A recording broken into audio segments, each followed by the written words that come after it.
George Matthews, the talented Aberdonian nurseryman who transformed pioneer Otago with the plants he nurtured right in the heart of town.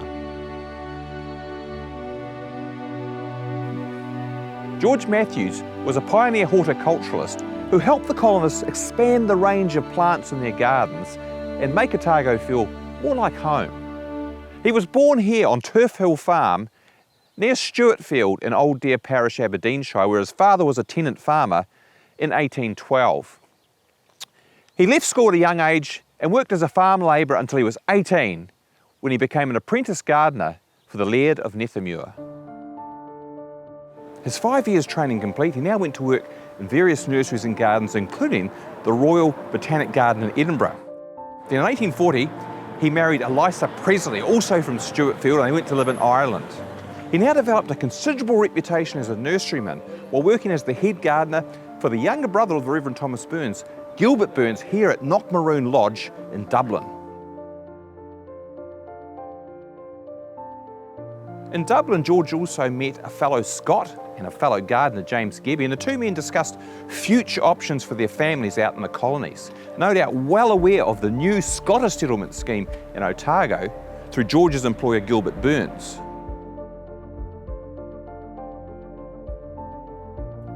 James Gebbie went first, arriving in Otago with his family on the Multan at the end of 1849. The Matthews arrived soon after on the Lady Nugent in March 1850. The two families stayed together in North East Valley, where George Matthews built a fern tree cottage. He then bought a quarter-acre section here in Moray Place, just opposite the top of Burlington Street. Now, George had brought with him from Britain on the ship a range of plants and seeds, but Dunedin was still too small to support a seedsman's business. So he worked for others by day and developed this property in the evenings.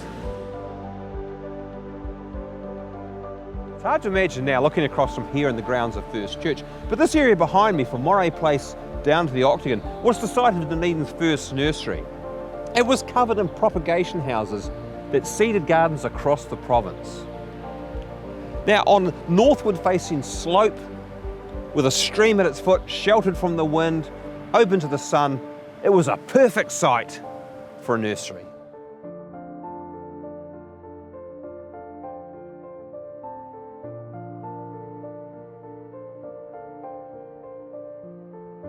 While he cultivated a stock of plants, George worked as a farm manager and gardener for James McAndrew, landscaping his property Carisbrook, which was a 240-acre farm here in the Mornington Glen.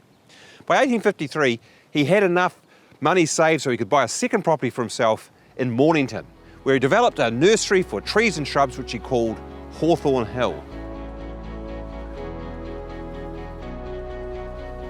Hawthorn Avenue preserves its name on a site that's now covered with houses. It stretched originally from Napier Street across to Mailer Street. In due course, Matthew's nursery business began to prosper, and he expanded the Moray Place site towards Princes Street. The family lived in a wooden house there until 1870, when they moved up to Hawthorn Hill and a substantial 11-room brick house built to accommodate the large family. Their old house in Moray Place was replaced by a new brick and stone building and 4 greenhouses. Eventually, however, it was all swallowed up by the demand for commercial buildings in the central city, and in 1911 the Matthews family sold the land.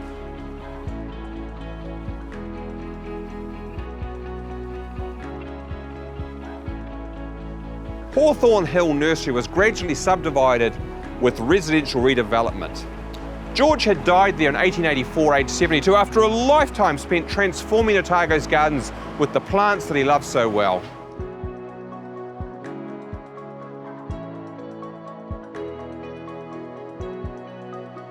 Eliza remained in the family home until she too died in 1911, aged 94.